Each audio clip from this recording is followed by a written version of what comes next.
So this was shocking to me. Most emissions and energy use comes from buildings and not transportation. So I started to think about energy use and all this phantom energy from my appliances, from stereos to receivers to TVs to the Nintendo Wii, all this stuff. And if I could use a smart outlet like this to save money and energy. I want you to go around your house right now and check out your printer, all the Alexa devices you have, the Google devices, the little lights that are on your monitor, on your TV, on your chargers. Look at all of that electricity that is being used when you're not really using it. There's a receiver for our stereo system and our movie setup in the basement. We've got the video game. Everything's plugged in and using electricity. This is called phantom charge, and in this video I want to address this to see if we can reduce this and save time and energy using these smart outlets that I purchased. And we're going to take a look at our electric bill. The test month here, $104 total, and we've got some energy usage, our monthly kilowatts per hour, and we're going to do some quick division to calculate, and maybe this isn't relevant for you, but I just wanted to see kind of how much, okay, about 14 cents per kilowatt is what my electric bill, what we kind of are paying for electricity. And if you take those numbers to the internet, there's something called a phantom load calculator where you can input all of the appliances and all of the devices approximately in your home. And based on how much it costs per kilowatt, it'll calculate how much per year this is actually drawing and costing you. This is amazing to me because go ahead, I'll put all the links down in the description. Go ahead and open those and input your stuff. You'll be shocked. You're talking about hundreds of dollars possibly per year in these phantom loads, meaning you're not even using these devices. It's just drawing energy and costing you money. And, you know, in one day or one device, it's not a big deal. But when you start compounding that across your house and across 365 days, you're talking about a pretty good chunk of change. So we're going to be installing this app. This is called the Meross app, and this is the brand of the smart outlets that we're going to be using. So you plug these things in, you go to the app to set it up. It's pretty simple. You connect it to your local network, and you follow the on-screen instructions. Click the model of outlet that you bought,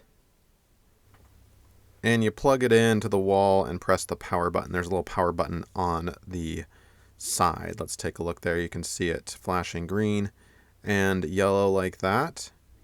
And to get it set up, you basically want it to flash, and then you continue to follow the instructions like this. It is very easy to do and did not cause me any problems whatsoever. And you wait for it to respond. There is a HomeKit version. I did not buy the HomeKit version, but it is possible to buy the HomeKit version. That's basically allows you to use it with Apple Home on your phone. But I use the app, and I'll talk more about that in a minute. But if your unit does have a little QR code like this for HomeKit, you can just scan that, and you should be set up and good to go. But for now, we're going to click the non-HomeKit version, and we will continue with the instructions as shown. We'll connect it to our local Wi-Fi here, and it should connect seamlessly. Give it a name, and you can even give it an icon. You could take a picture of the outlet so that when you drop the command on the device on the app later, you can see visually what it looks like. So let's do this one, for example. We'll take a picture of that. Assuming you know where that is, we'll call it the living room one, or call it whatever you want, but it's kind of cool where you can attach a picture to a name. And that is really it. It does sync up with Alexa, which is, I think, a great feature. So you can actually walk into a room and say, Alexa, turn on, and then say the name of the light that you gave it, and it will power up that outlet, which is kind of neat. And it's already installed as a skill on Alexa, so I didn't actually have to activate that. But what you're looking at is me checking it to make sure that it is indeed activated, because that's something that I thought I had to do. Oh, I'm going to go into the Alexa app and but it was already done. So that was cool. All right, so here we are in the Meross app, and The only feature, it's got a lot of like weird things I'm not super impressed with, like this money system if you like interact on their community, but I'm sorry, I'm just not interested. That's not speaking my language here.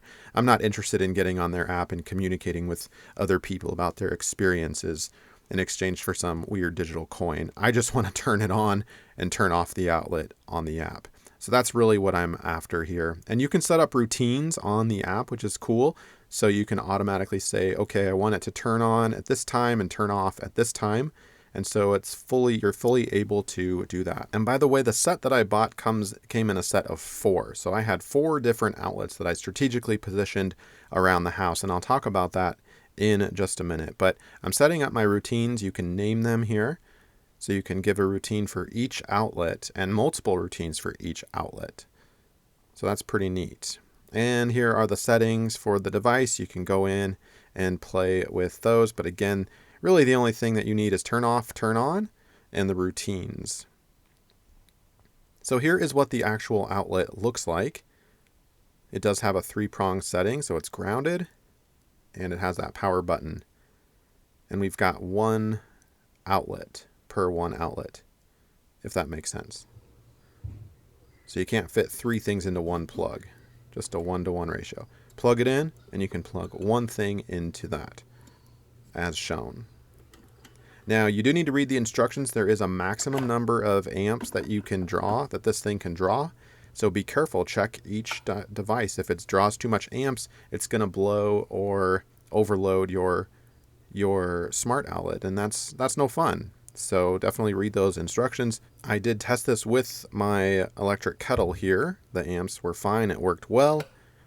However, is this a maximum use of this outlet? My kettle is often unplugged generally during the day anyway, so actually I'm going to relocate this to a more efficient area in the kitchen. But if you have something that you use a lot that's always plugged in, it's possible that could be drawing phantom load, and you could use your smart outlet there in that situation if you wanted. But I have 4 outlets, and I want to know, okay, where in my home do I have the most amount of electronics? Well, we have this like home theater system set up for the kids, and home movie theater. We've got this projector mounted to the wall. And by the way, I did a separate video on that, and we've got a huge screen. It's really lovely.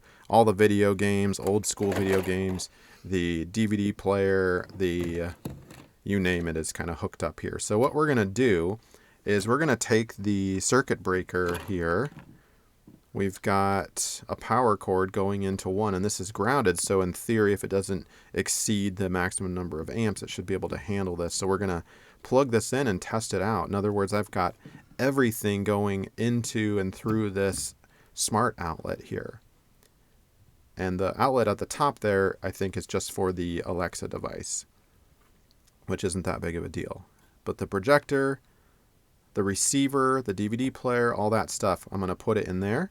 And then I'm going to put another one on our bedside table, because that is where all of our chargers are that just kind of sit plugged in. And I think there's a lot of phantom load here. And of course, my computer station, I've got a Google device. I've got a USB charger built into the DIY table that I made. Isn't it beautiful? And the printer and the monitor all have these lights. So we're going to get that plugged in there. And then the last place I'm going to put out is out in the garage, where I always have these batteries for my like blower and these other battery operated things. My drill, everything is always charging out there, always plugged in, always drawing current, electricity, and energy. So I'm going to put it here. This thing draws a lot of energy. I think you can actually hear it. Pretty amazing. So we're going to get that smart outlet installed in the wall over here. So 4 of them. So what does this do after a month of having it turn on and turn off during certain time? Meaning they're off during the day or during the night when I'm not really using it, and certain times during the day. Well, I swear there was a difference in electric bill. Seems like too much, but I did notice indeed a drop in electric bill. Maybe there were other factors at play, but hey, I think I'm saving time and money here, and energy more importantly. And hopefully this has helped you out.